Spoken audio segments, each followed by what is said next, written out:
Hi, I'm Ettore Ferruccio Castillo, ang pinaka-pogi sa Grade 6 Excellence. I am Florician Padurara and I am one of the class artists in our section.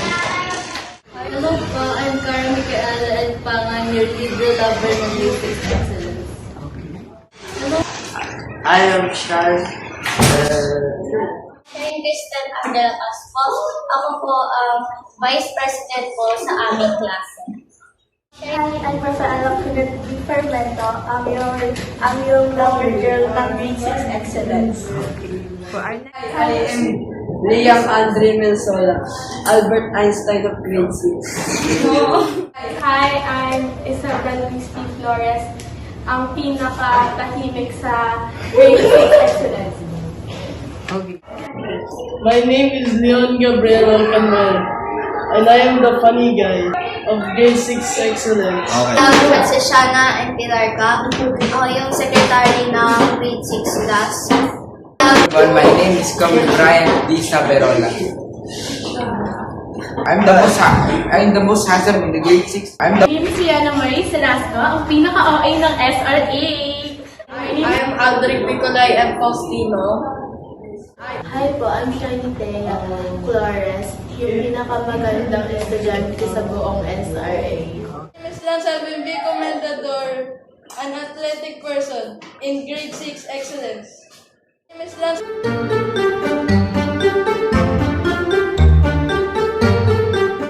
Nifty. Creative. Smart. Creativity. Ay, 2 words. Inspiring. Masungit siya. Thrifty. Truthful. It's like a creative teacher. Also.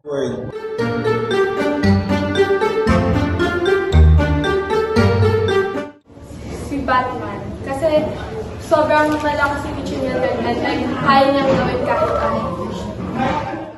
Si Flash kasi mabilis niyang pinagpuntahan at pinagsasabihan ang mga makukulit sa klase. Torna. Kasi, kahit po, for me lang po kasi po, diba ang OA ko?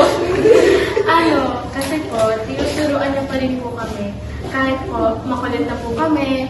Tapos pinagsasabihan niya po kami at may mali po kami. And kaya po ako napaproud kay Teacher Mildred because po sa personality niya po. Wonder Woman because she's so sexy and beautiful. Why? She can do anything and always go for us. Why? Superman. Why? Because po, kasi pag may nangangailangan po, lagi niya pong tinutulungan at binibigyan niya po ng advice. Marvel because she's smart, creative, kind, and has good leadership. Ladybug. Sorry? She will think of Ladybugs. Ladybug? Because she teaches almost everything. Okay. Spider-Man because of her resourcefulness. Ano pa bukod sa resourcefulness? Strength. Ha? Strength. Straight? Strength! Wonder Woman. Kasi para talaga siyang malakas, matatag at matapang din. Tapos kaya niya i-face yung mga challenges na ibinibigay sa kanya. Because she already is a superhero to me after all these years. Like Superman. Like having strength in the body. Teacher Mildred is already a superhero because she teaches kids and other people about different subjects, and then they learn, and then they use that later in life.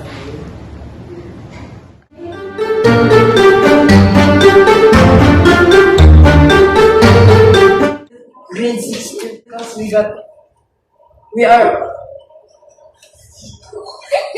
Okay, kaya mo yan. we're all in there and we all have fun. To field trip with us and help us explore in the field trip. She sometimes gives us additional points when we behave properly.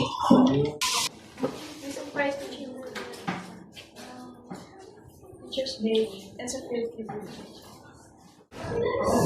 Will you surprise her for Teacher's Day? Surprised her at the Teacher's Day. We had much fun and kami po ni Rafaela, nag-idea po kami noon ni Rafaela. Ayun po, masaya lang po talaga yung pagka-surprise namin sa kanya. I think she was happy and it's something because it is our last field trip in St. Louis Academy. That's why it's the most memorable sama na may teacher Mildred na kasama ko sa. Yung foundation din po, yung reflection po. Kasi po, pinapa-reflect niya po sa amin na dapat matulungin kami na bata. Kaya dapat tumulong sa mga ibang tao pag may nakakailangan. Foundation Day kasi grabe po siya magtulong sa amin ng end. Kahit pagod na po siya, walang boses, pinatry niya pa rin yung gas niya po. Nung sinurprise po namin siya nung Teacher's Day, ayun po talaga yung pinakamasaya na day for me. Kasi nakita ko po si Teacher Mildred na masaya lang po, hindi po siya nagagalit sa amin. Tapos tumatawa po siya. Tapos I remember po, pinapulot po siya ni Gaba ng confetti sa mukha. Kaya tawa po talaga ako doon. Foundation Day and yung surprise po namin nung Teacher's Day. Kasi nung Foundation Day po is kahit ano po mali namin is pinatama niya po. Then hindi po siya agad sumusuko. Tapos doon po sa Teacher's Day, nakita po talaga namin yung pagiging surprise niya. For my unforgettable moments that we were going together inside the castle. Yes. And we came to visit inside all the rooms inside Castle Studios and then swimming in the pool over there in Green Castle. Surprise po namin siya ng Teacher's Day kasi nag-skip po kami ng lesson ng Teacher Marcel para po magkita sa Surprise Day. Mainly the entirety of grade 6. Since it's the last year, she'll be teaching us. Because every day she teaches us things that we don't know and then we learn it. But sometimes we don't listen and then papagalitan kami. Pero pinapaliwanag ko naman ni Teacher Mildred.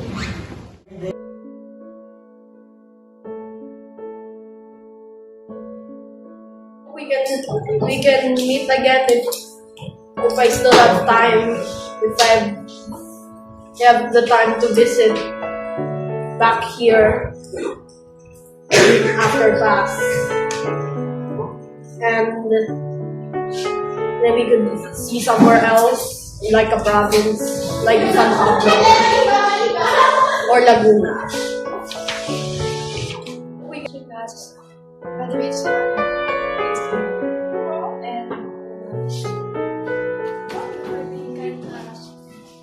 that's a part of it. I hope we see you again if we have to. Thank you so much, Teacher Mildred, sa hard work niyo po sa amin na i-teach po kami and sa lahat po ng ginawa niyo po sa amin, i-practice po kami sa mga exam, i-review po kami. Thank you so much, Miss Harvey. Thank you so much po. Teacher Mildred, thank you for everything and thank you for teaching us that we don't know. Thank you, Teacher Mildred, for being a leader who teaches with both logic and love. Your creativity and thoughtfulness has left a permanent mark on us. We will miss you. My personal information to you is I will never forget you in the classroom. And you teach us every day in the classroom like children. So, you're like, bye. That I hope that even after grade 6 and even after everything else, we will still see each other more often, even outside of school. And hopefully that she still is healthy and good. Mamilis ko po talaga yung doon lahat ng teacher dito sa SRA kasi simula pagkabata ko po sila po nagturo sa amin at nagturo kung paano maging mabait at responsible na bata. For teaching us your kindness and your creativity that made the lecture fun. I hope we can see outside the school. Thank you.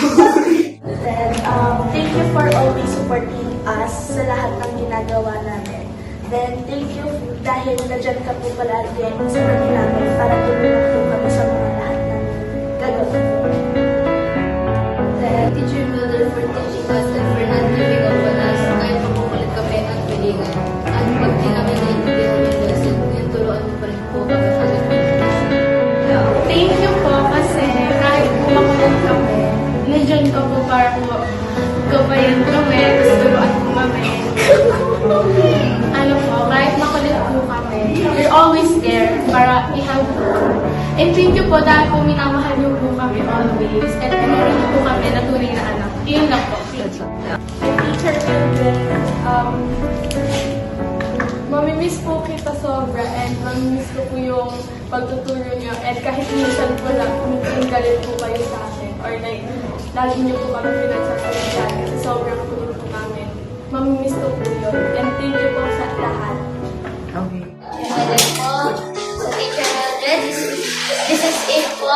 Mag-graduate na po kaming mga grade 6. So, thank you na lang po sa lahat ng pagbibigay niyo po, ng pagmamahal niyo po sa amin. Minsan lang po, pinapagalitan niyo po kami dahil makulit lang po kami. Pero deep inside po, alam po namin na mahal niyo po kami. I will miss you. When I go to high school, I'm gonna remember all the times all the good times that we had together, all the good moments. I may not remember everything that you taught me, but I still thank you for everything that you taught me and the classroom. That's all. Well, all in all,